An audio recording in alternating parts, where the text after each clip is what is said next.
Going against the high and mighty has its own pitfalls. Our main YouTube channel, TFI Global, has been banned for a week. It could be banned forever. Hence, we are urging you in every video to download our apps. Apple users can go to App Store and type TFI Global and install.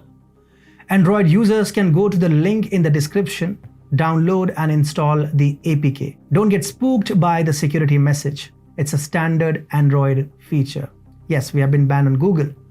Download and help us survive, because if we survive, we won't let the cabal survive. Hi and welcome to TFI Global Africa. I'm your host Vedika. Let's get into the video now. I assume as President of Kenya, when Kenya's recently sworn President Ruto delivered this statement after narrowly winning the elections, he meant it from his heart. Soon, after his election as the leader of Kenya, Ruto didn't waste time to get validation or anything from the West.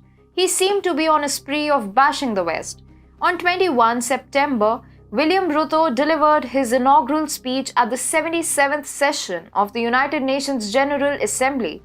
Ruto didn't beat around the bush. He didn't pass vague comments directed towards some country or union. Instead, he went on full force at the UN. William Ruto's story, from selling chickens to developing a knack to draw huge crowds as a good orator at rallies, is very inspiring and makes him admirable by the masses.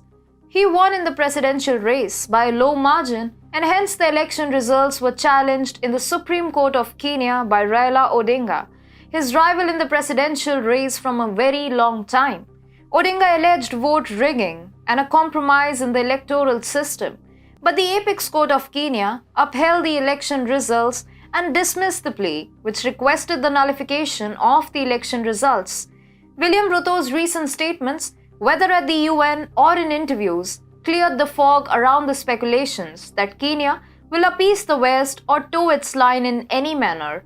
When Ruto was hounded by the Western media for the presence of Kenyan troops in the neighboring countries, he stated that Kenyan troops are present in Somalia because the instability in Somalia also affects the peace in Kenya, and the soldiers will return home as soon as their goal is achieved.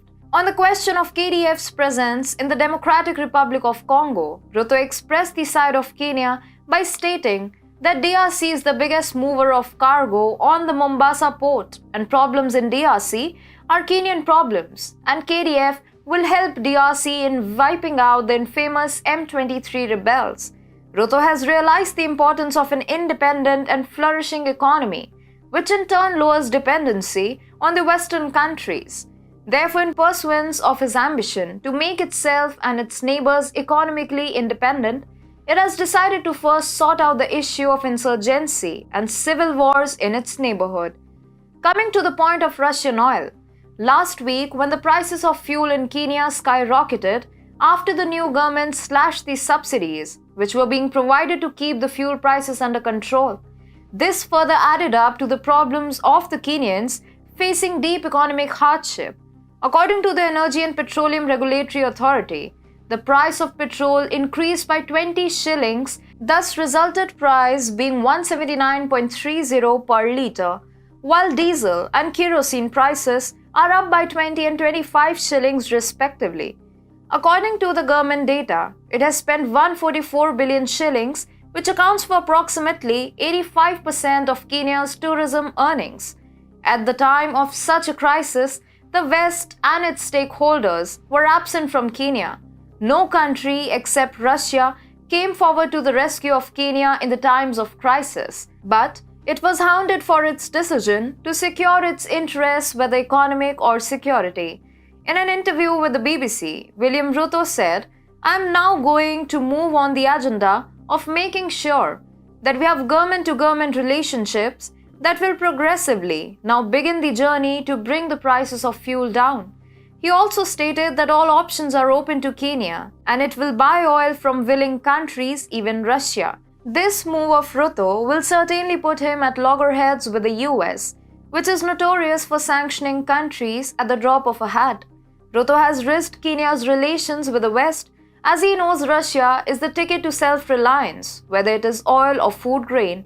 It is an open secret that the allies of Russia do not suffer from shortages, as Russia is oil and food grain giant, which helps its allies in the times of need, unlike the West, which tries to counterbalance the counterbalance with another counterbalance.